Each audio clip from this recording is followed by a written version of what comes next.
하나님께서 우리에게 주시는 말씀은 고린도전서 7장 1절에서 7절까지입니다.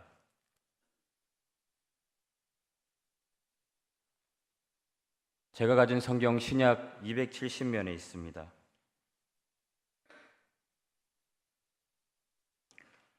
고린도전서 7장 1절에서 7절까지 말씀 제가 봉독해 드리겠습니다.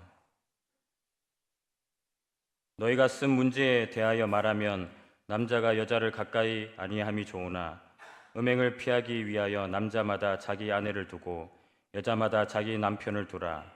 남편은 그 아내에 대한 의무를 다하고 아내도 그 남편에게 그렇게 할지라. 아내는 자기 몸을 주장하지 못하고 오직 그 남편이 하며 남편도 그와 같이 자기 몸을 주장하지 못하고 오직 그 아내가 하나니 서로 분방하지 말라. 다만 기도할 틈을 얻기 위하여 합의상 얼마 동안은 하되 다시 합하라. 이는 너희가 절제 못함으로 말미암아 사탄이 너희를 시험하지 못하게 하려 함이라. 그러나 내가 이 말을 함은 허락이요 명령은 아니니라. 나는 모든 사람이 나와 같기를 원하노라. 그러나 각각 하나님께 받은 자기의 은사가 있으니 이 사람은 이러하고 저 사람은 저러하니라. 아멘. 오늘 말씀을 생각하면서 한번 따라하겠습니다. 화목한 부부, 화목한 가정을 세워나가겠습니다. 아멘. 인도의 간디 수상이 어느 날 기차를 타고 가다가 그 반대편에 한 남녀가 너무너무 처음부터 끝까지 이제 대화를 열심히 하는 사람을 보았다고 합니다. 그래서 간디가 그 두 사람에게 두 사람은 부부가 아니죠 이렇게 물어봤대요. 그러자 두 사람은 왜 그런지 이유를 물어봤어요. 왜 우리가 부부가 아닌지를 알았어요 하니까 두 사람이 왠지 생기가 돋게 이야기하더라는 거죠. 이게 사실은 간디의 이 통찰이 아니더라도 사실 요즘 부부인지 불륜인지 요즘 식당 사장님들은 그 구분법이 있다고 합니다. 부부가 이 메뉴판을 볼 때는 그 음식을 같이 이렇게 고른다고 합니다. 근데 불륜은 이 남자가 메뉴판을 들고 여자가 음식을 이렇게 고른다고 한대. 근데 또 부부는 되게 이제 값싼 거 이런 것만 이렇게 찾았는데, 그래서 이제 채소가 비싼 경우에는 고기보다 채소를 거기서 막 배를 채운다 한다는 거예요. 불륜은 비싼 것만 골라 시킨다는 거예요.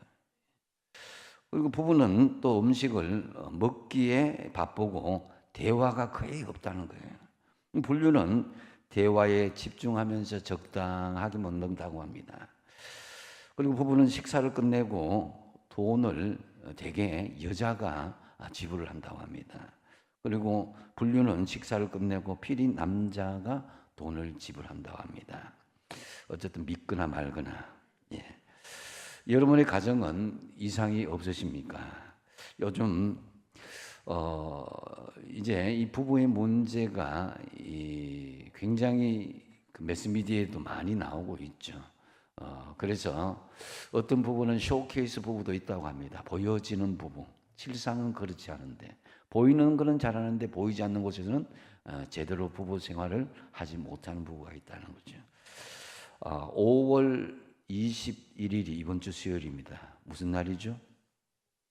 5월 가정의 달, 둘이 하나가 되는 날이죠. 그죠? 부부인 날입니다. 1년 내내 여러분의 마음과 신앙, 둘이 하나가 되어서 하나님께서 기뻐하시는 화목한 가정을 만들어 나가실 축복드립니다. 흔히들 우리가 가화만사성 그러죠. 가정이 화목하면 만사가 다 이루어진다 그러죠. 가정이 화목하려면 물론 예수 잘 믿는 가정이 화목한 가정이라고 할 수 있습니다. 그런데 오늘은 이 화목한 부부의 길을 걸어가기 위하여 제시하는 이 말씀이 다소 불편한 내용일 수도 있습니다. 목회자로서 설교할 때 제가 참 언급하기 힘들어하는 주제가 세 가지가 있습니다. 그것은 바로 종말에 관한 설교, 또 그 다음에 정치와 이념에 관한 설교, 그 다음에 세 번째로 성적인 문제와 이혼에 관한 설교가 아닌가 여겨집니다. 특히 성적인 문제와 이혼의 문제는 상당히 조심스러운 주제입니다. 저 역시 본문을 참 건너뛰고 싶었는데 성령님께서 강하게 인도하심으로 순종하는 마음으로 오늘 말씀을 전하고자 합니다. 요즘 암에 걸려도 수술이나 항암 과정만 잘 거치면 대부분 치료하시고 정상적으로 복귀할 수 있습니다. 하지만 어떤 경우에는 수술하려고 이제 막상 개복을 해보니까 너무나 퍼져 있어서 그냥 닫아버리는 경우도 종종 있다고 그러죠. 지금 이 사회는 성적인 부도덕이 이런 상태가 아닌가라고 여겨집니다. 더군다나 사회적으로 많이 이런 부분에 대해서 불륜을 조장하는 일들이 많이 있기 때문입니다. 성적인 타락이 너무나 만연하여서 이 교회 안에도 이러한 일들이 이게 침투하고 있는 일들을 볼 수가 있습니다. 그렇지만 하나님의 말씀으로 분명히 이러한 일에도 고치지 못할 병은 없을 줄 믿습니다. 불륜과 방종도 사탄이 역사하는 아주 악하고 고질적인 질병입니다. 혹이 오늘 말씀은 어떤 분들에게는 아픔과 상처가 될 수도 있습니다. 하지만 여러분의 마음에 말씀을 통해서 상처를 주는 것이 목적이 아닙니다. 이사야서 43장 3절 말씀에 상한 갈대를 꺾지 아니하며 꺼져가는 등불을 끄지 않는다고 말씀해 주셨습니다. 오늘 말씀은 우리의 상처를 찢고 여러분의 상처를 고통스럽게 하는 것이 아니라 다시는 이런 상처를 받지 않도록 회복하고 예방 조치를 하고자 하는 것입니다. 그래서 여러분 상처받기보다는 상처를 회복하는 은혜가 여러분 가운데 임하시길 바랍니다. 하나님께서는 남자와 여자를 창조하신 후에 귀한 선물을 주셨죠. 그것은 바로 성이라는 것입니다. 많은 사람들이 성이나 섹스를 더럽거나 숨기고 싶어 하지만은 사실 하나님 안에서의 성은 거룩한 것입니다. 하나님께서 성을 주신 이유는 크게 성경적으로 세 가지 이유가 있습니다. 먼저 자손을 번성케 하는 그런 부분으로 주셨습니다. 하나님은 사람을 지으시고 복을 주시면서 생육하고 번성할 것을 명령하셨습니다. 요즘 젊은 부부들 자녀의 낳는 것에 대해서 주저하는 경우가 있습니다. 이것은 창조 질서에 어긋나는 것이죠. 그래서 여러분의 자녀들, 손주들 꼭 자녀를 생육하고 양육할 수 있도록 잘 권면하십시오. 그래서 자손을 번성케 하는 것, 이 부부 생활을 잘 해야 되는 것이죠. 또 두 번째로 보면은 성을 하나님은 기쁨의 통로로 허락하여 주셨습니다. 아담이 잠자는 동안 하나님이 자기 갈빗대 하나를 취하여서 여자를 만들어서 데리고 오셨을 때 아담은 너무나 기뻤습니다. 그래서 이는 내 뼈 중에 뼈요 내 살 중에 살이로다. 그래서 그러면서 이제 진정한 하나된 기쁨을 누리도록 하나님께서 그 길을 열어주신 것이죠. 성적인 기쁨을 주신 것입니다. 또한 세 번째로 하나님은 성을 결혼의 테두리 안에서 부부 간에만 허락하셨다라는 사실입니다. 마태복음 19장 6절 말씀에 그런즉 이제 둘이 아니요 한 몸이니 그러므로 하나님이 짝지어 준 것을 나누지 못할지니라 그랬습니다. 여러분 하나님께서 주신 선물 짝지어 주시고 여러분 하나 되게 하신 이 부부 간에 그런 아름다운 성적인 관계하는 것을 여러분 대충 그냥 의무적으로 그냥 아무 생각 없이 하는 것이 아닙니다. 이 선물을 결혼 밖에서 부당하게 써먹는 것, 이것은 바로 간음죄라고 우리는 표현합니다. 그런데 오늘 이 사회가 왜 간음이 만연한 사회가 되었습니까? 그것은 바로 부부 중심에서 가정이 이탈했기 때문이다라는 거죠. 우리가 가정을 이루어나갈 때 가장 기본적인 단위가 부모와 자식 간이 아닙니다. 가정은 자식이 없어도 구성이 됩니다. 그래서 무엇보다도 가정의 가장 기본적인 구성 요소는 아내와 남편, 이 부부인 것입니다. 따라서 부부의 사이가 좋아야 일단 가정의 화목이 시작될 수 있다라고 할 수 있습니다. 그런데 과거 우리나라 부모님들은 이 부부 관계가 이런 성경적인 원리에서 이루어지지 못한 부분이 많았습니다. 과거 우리 가정을 보면은 부부 관계 어찌 되었든 자식이 잘 되면은 화목한 가정이고 자식이 잘 안 되면 우울한 가정으로 전락되어 버립니다. 자식을 위해서라면 기러기 아빠가 무수히 생산되어도 참아야 되는 그런 일들도 많이 있었습니다. 그래서 한국의 가정은 집 장만하고 자식 키우는 일에 초점을 맞추다 보니까 그 일을 위해서는 부모는 언제든지 희생할 각오가 되어 있는 그 우리나라가 지금까지 많이 그렇게 전개되어 왔던 것이 사실입니다. 그래서 우리나라 부모들이 날이 가면 갈수록 부부가 서로 의지하기보다는 어떻게 됩니까? 자식을 더 나이가 들어갈수록 의지하는 모습을 볼 수가 있습니다. 여러분, 자식도 중요하지만은 부부 관계가 훨씬 더 중요합니다. 우리나라 부모님들은 그래서 평생 자식을 위해서 희생하고 고생하지만 나중에 하신 말씀이 뭡니까? 무자식이 상팔자다. 뭔가 분명히 모순이 있는 내용이라는 것을 알 수가 있습니다. 오늘 본문의 고린도 교인들이 바로 이 부부의 도를 지키지 못하고 불륜에 빠지고 음행에 빠진 이 바울이 소식을 듣고 기도하면서 해법을 제시한 것이 오늘 본문의 내용입니다. 고린도는 그 지역이 굉장히 우상을 섬기는 도시였고 그 우상의 신전에서 여사제들과 방탕하고 타락한 그런 엄탕한 일들이 보편적으로 이루어졌고 그런 일들이 교회 안으로도 침투하는 일들이 벌어졌습니다. 1절에 보면은 너희가 선 문제에 관하여 말하면은 남자가 여자를 가까이 아니함이 좋다. 사도 바울은 독신이죠.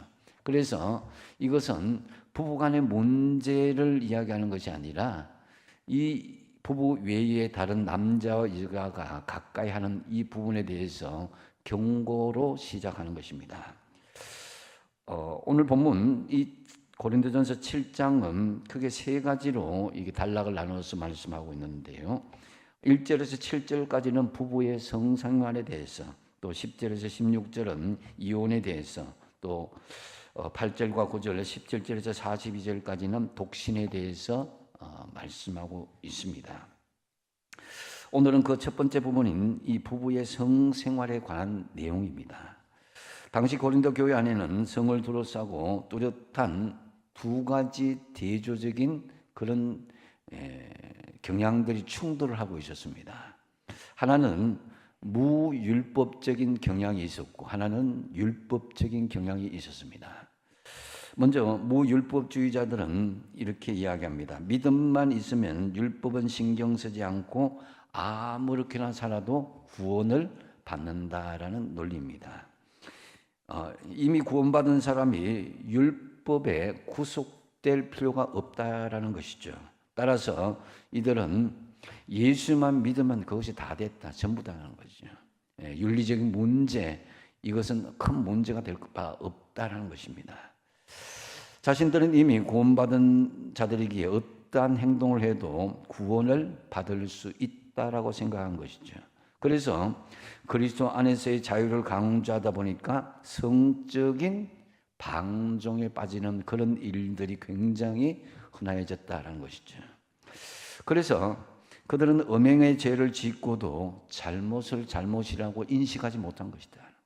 소위 요즘 세상을 시끄럽게 하는 신천지 보면은 모략전도라는 게 있죠. 거짓말을 해도 그 사람에게 말씀만 전하면 된다. 수단과 방법을 가리지 않는 거죠. 또 구원파들 보면은 이 박옥수파들 이렇게 보면은 그들은 타락과 음란이 굉장히 은밀하게 이루어지는 것을 많이 볼 수가 있습니다. 왜 그렇습니까? 일단 구원받았으면 어떠한 행동을 해도 그 구원은 영원하다라는 그런 잘못된 논리라는 것이죠. 그래서 여러분 정말 그렇겠습니까? 또 이와 반대로 율법주의적인 경향을 가진 사람들이 있었습니다. 그래서 성에 대해서 굉장히 폐쇄적인 반응을 한 부류였습니다. 소위 말하는 금욕주의적인 그런 사상을 가진 사람들이었죠. 당시 이 영지주의자들이 강력한 이단이 있었는데요. 이들은 인간을 이원론적으로 생각을 했습니다. 육은 더럽고 영은 선하고 거룩하다. 그래서 이를 철저하게 나누었죠. 그래서 더러운 육체를 억압하면 할수록 금욕적인 생활을 하면 할수록 영혼이 깨끗해진다. 이런 생각을 가진 거죠. 당연히 이들은 성을 금기시하고 성에 대한 말만 들어도 혐오스러워하고 죄악시하였습니다. 전통적인 유교 문화인 우리나라도 이런 금욕적인 문화의 지배를 많이 받는 문화였습니다. 겉으로 보기에는. 여러분, 섹스하면 뭔가 불경건한 생각이 드는 경우가 많이 있지 않습니까? 우리가 어릴 때 그런 교육에 익숙해 왔습니다. 특히 제가 이 강단에서 이런 단어를 쓰면 뭔가 은혜스럽지 못하다 이렇게 생각할 수도 있습니다. 천박하다 이런 생각을 할 수도 있죠. 이런 모습이 우리 기독교에서 나온 문화는 아닙니다. 이런 금욕주의는 유교나 불교에서 나온 문화인 것이죠. 기독교의 주장, 복음주의적 신앙은 전통적으로 성에 대해서 한쪽으로 방종하거나 아니면 반대쪽으로 성에 대해서 폐쇄적이지 않다는 것입니다. 고린도전서 5장에 앞서 음행을 행한 사람은 출교를 해버린다 하는 정도로 바울은 강력하게 음행에 대해서 확고했습니다.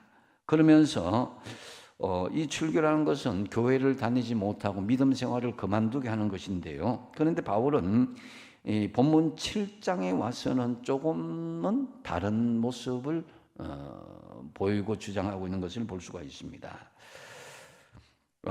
그래서 바울은 특히 결혼하지 않는 독신의 신분이었습니다. 그럼에도 불구하고 바울은 오늘 부부의 성생활에 대해서 아주 적극적으로 권면하고 있는 것을 볼 수가 있습니다. 왜 그렇겠습니까? 그것이 바로 가정이 잘 되는 길이고 성경의 본질이라는 것이죠. 그래서 그런 모습이 바로 주님이 원하시는 모습이라는 것입니다. 가정 안에서의 성이 건강하게 이루어지는 것. 하나님께서 천지를 창조하실 때 왜 남자와 여자를 창조하셨겠습니까? 단지 종족 번식을 위해서일까요? 그러진 않잖아요. 만일 그렇다면 자웅동체라는 한 생명 안에 이게 암수의 기능이 동시에 있는 발달되어 있는 기능이나 달팽이가 있습니다. 그러면 자웅동체처럼 그렇게 자연스럽게 그냥 한 몸 안에서 그 자손을 번식하는 일들을 하시면 충분히 할 수도 있는데 굳이 왜 남자와 여자를 창조하셨겠습니까? 그것은 남자와 여자가 서로 도와 아름다운 가정, 하나님 나라의 모형을 만들어가길 원하신다는 거죠. 따라서 바울은 오늘 부부간의 적극적인 성생활에 대해서 권면하고 있는 것을 볼 수가 있습니다. 기독교 성상담가인 구성애 씨 아우성이라는 그런 책을 지어냈죠. 아름다운 우리의 성이다.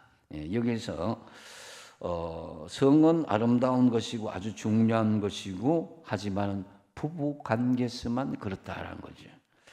성이라고 하는 것이 아름다운 것인지 아니면 더러운 것인지 아니면 부끄러운 것인지 잘 생각해 보십시오. 우리가 어떤 모양으로 사용하느냐에 따라서 우리의 개념이 달라질 수가 있습니다. 그럼 오늘 바울이 주장하는 이 부부의 관계, 이것은 어떤 관계인가?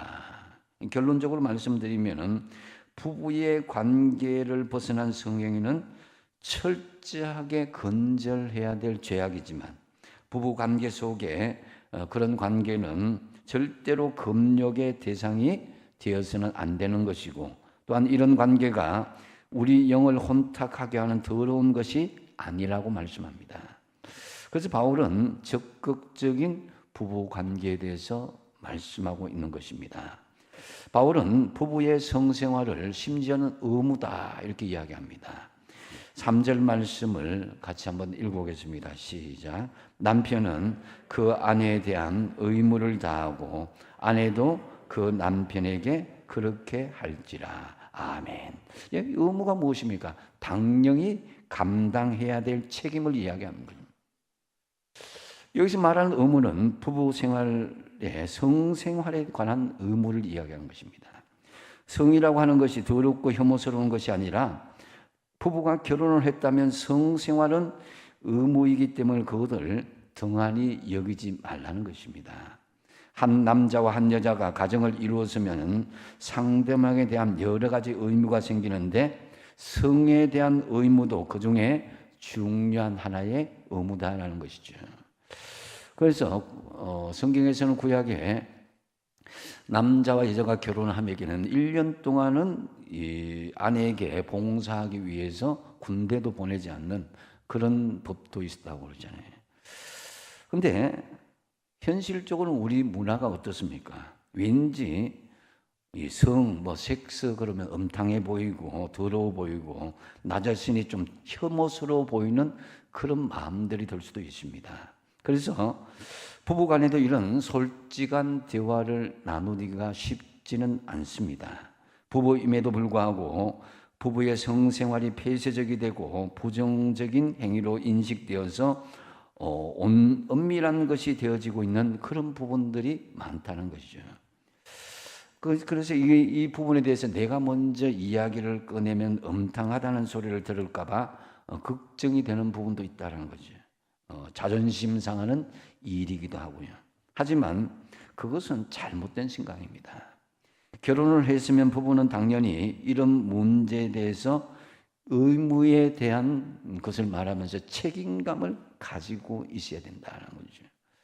한 걸음 더 나아가서 바울은 이 부부의 관계에 대해서 상대방 중심의 섬김의 관계, 섬김의 성생활을 할 것을 말씀하고 있습니다. 자기가 주장하고 자기가 그런 어떤 형편을 따질 것이 아니라, 그래서 4절 말씀이 그것입니다. 한번 읽어보겠습니다. 시작. 아내는 자기 몸을 주장하지 못하고 오직 그 남편이 하며 남편도 그와 같이 자기 몸을 주장하지 못하고 오직 그 아내가 하나니. 아멘. 여기 말씀에 보면은 아내가 자기 몸을 주장하지 못하고 남편도 이와 같이 자기 몸을 주장하지 못한다는 거죠. 이게 무슨 말이냐면은 상대방의 입장에 따라서 상대방이 원하면 특별한 이유가 없는 한 그 섬기는 마음으로 그 요구를 들어줘야 한다는 거죠. 내가 부부관계에 대해서 싫더라도 상대방이 원하면은 그 마음을 열고 요구를 들어줄 수 있어야 된다는 것입니다. 즉 부부의 관계는 내가 하고 싶으면 하고 말고 싶으면 안 하는 관계가 아니라는 것입니다. 이기적인 그런 모습으로 하지 말라는 것입니다. 표현이 좀 그렇죠. 근데 성경은 이렇게 말씀하고 있습니다. 오늘 무슨 부부 세미나 하는 것 같습니다. 분위기 보니까. 근데 성클리닉이나 같은 데서 언급되어져야 될 문제인데 성경은 분명히 이 부분에 대해서 말씀하고 있습니다. 어째서 이것이 성경에 기록되어져 있을까요? 왜 바울은 결혼도 하지 않으면서 이렇게 적극적인 부부 관계를 말하고 있는 것입니까? 간단하게 제가 몇 가지로 바울이 언급하고 있는 것인데요. 화목한 부부의 길은 이 부부 관계를 통해서 첫 번째로 음행의 죄를 극복하기 위해서다라는 거죠. 2절 말씀에 음행을 피하기 위하여 남자마다 자기 아내를 두고 여자마다 자기 남편을 두라고 그랬습니다. 바울은 음행에 대해서, 성적인 방종에 대해서 심하리만큼 엄격하게 정죄하는 입장을 취합니다.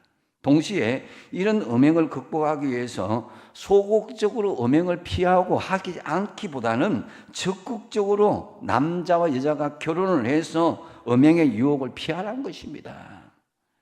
그리고 또 9절에 보면 어떻습니까? 만일 절제할 수 없거든 결혼하라. 정욕이 불같이 타는 것보다 결혼하는 것이 낫다라고 말씀하고 있는 것입니다.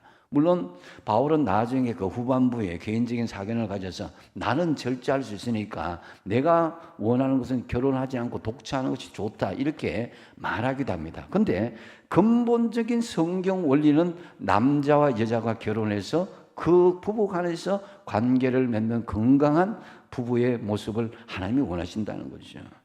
사람은 누구나 성적인 호기심과 욕구를 가지고 있습니다. 아니, 가지고 있어야 정상입니다. 만일 이러한 욕구가 더럽고 추한 것이라고 생각되어진다면, 이런 것이 나의 영혼이 오염시키는 것이라고 생각한다면 그 사람은 하나님의 창조 섭리를 정면으로 거부하는 것과 마찬가지입니다. 사람은 누구나 당연히 이런 기본적인 욕구가 있죠. 성욕이 있고 식욕이 있고 수면욕이 있고 이런 것은 당연하게 가지고 있습니다.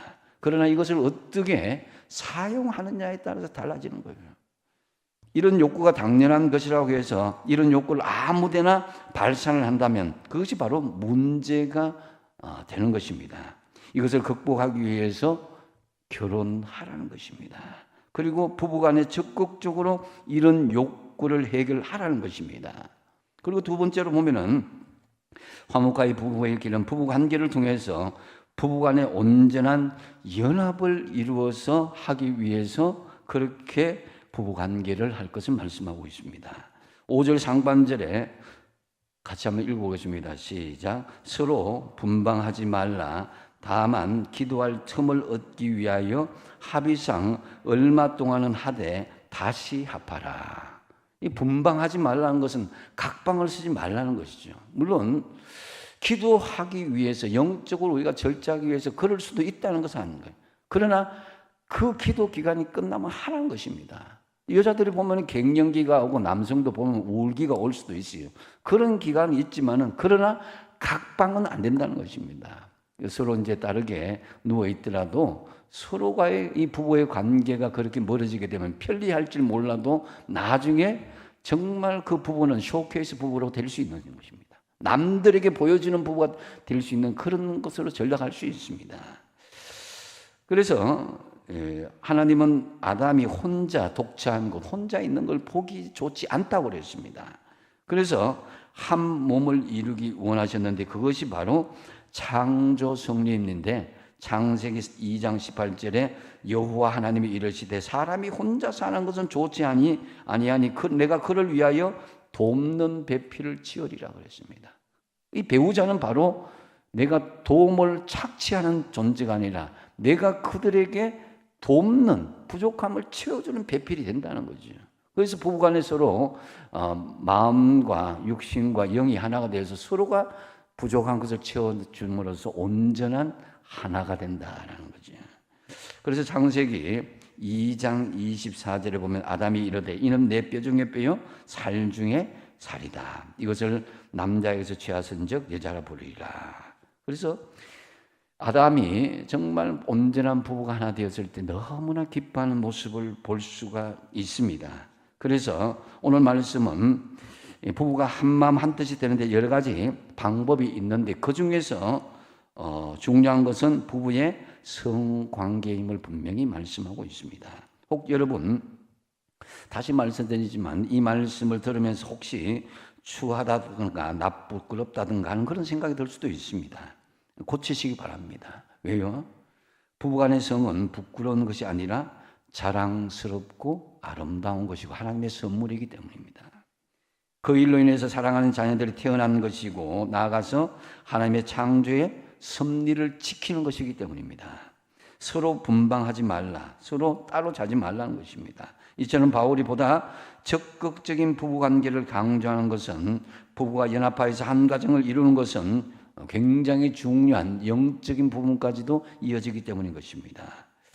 그래서 여러분, 부부의 관계를 더럽고 음탕하고 저질스러운 것이라고 생각하지 마시고 오히려 그런 사람들이 더 이상하게 되는 거예요. 부부가 연합하여서 한 몸을 이루는 것, 늘 연합에 힘쓰시는 여러분 되시기 바랍니다. 세 번째로, 화목한 부부의 길은 부부 관계를 통해서 사탄에게 기회를 주지 않기 위해서입니다. 5절 하반절에 이는 너희가 절제 못함으로 말미암아 사탄이 너희를 시험하지 못하게 하려 함이라 그랬습니다. 부부가 이런 관계가 긴밀해질 때에 사탄의 기회가 틈타는 것이 없어진다는 거죠. 그래서 여러분 부부의 관계가 어떻습니까? 현상 유지만 하고 아무런 느낌 없이 그냥 자식 키우는 재미로 집 사고 차 사고 돈 버는 재미로 각자의 취미 생활을 하는 재미로 살고 있지는 않습니까?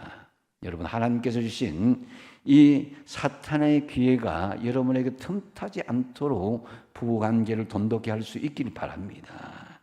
에베소서 4장 27절에 보면은 마귀에게 틈을 주지 마라 그랬습니다. 그런데 마귀는 우리의 틈을 공략하는 건데, 마귀를 헬라어로 디아볼로스라 그러죠. 디아는 뭡니까? 비트윈, 그 사이고, 이 볼로스는 이 through, 이제 던지다는 거죠. 다시 말씀드려서 이 마귀라는 것은 어떤 사이를 던져서 나눈다는 거예요. 자기가 집어 던져가서 부부간을 나눠버린 것입니다. 그래서 여러분, 부부가 하나 되지 못할 때의 마귀는 그 틈새를 공략해버린 거예요. 우리의 가정을 파괴하지 못하도록 사단에게 여러분 부부 관계에서 틈을 보이지 않기를 바랍니다. 촌수로는 부부가 몇 촌입니까? 무촌이잖아요, 그죠? 가장 가까운 관계가 부부입니다. 하지만 이 부부 관계가 한번 깨어지면 유행가 가사처럼 완전히 남남이 되어버리는 것이 부부입니다. 이 배우자에 대해서 그렇기 때문에 충실하시고, 사실 부부간의 문제가 생기는 것은요, 일방과실이라기보다는 쌍방과실이 많습니다. 배우자가 바람을 피우든 아니면 안 좋은 생활 습관과 성격이 있든지 간에 어쨌든 간에 부부간에 불화가 생기는 이유는 철저하게 쌍방과실임을 볼 수가 있습니다. 이것을 인정하시고 나아가서 아무리 한심하고 마음에 들지 않아도 바로 내 옆에 있는 배우자를 나에게 하나님께서 최고의 조건을 가진 사람을 명심하시고 사랑하여 주십시오. 사랑할 만한 구석이 없으면 찾아서 사랑해 주십시오. 건강한 교회의 우선은 가정이 건강해야 됩니다. 가정이 건강하면 부부관계가 바로 세워져야 되는 것입니다.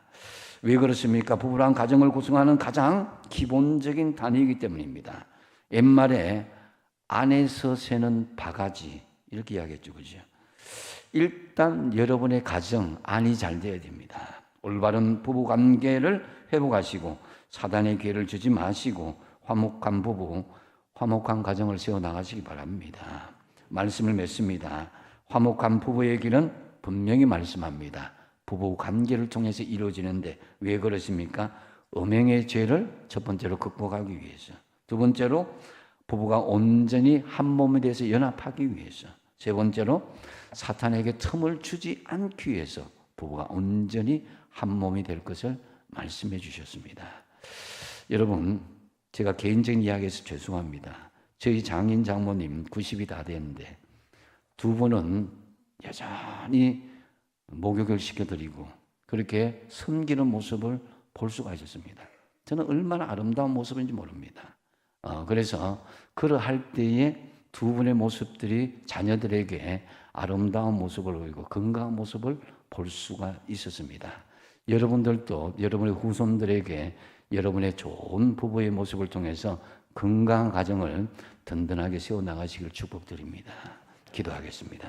아버지 하나님, 5월 가정의 달을 맞이하여서 하나님 주신 말씀을 받습니다. 주님께서 기뻐하시는 부부 생활을 통해서 더 화목한 가정을 세워나가게 하여 주시옵소서. 예수님의 이름으로 기도하옵나이다.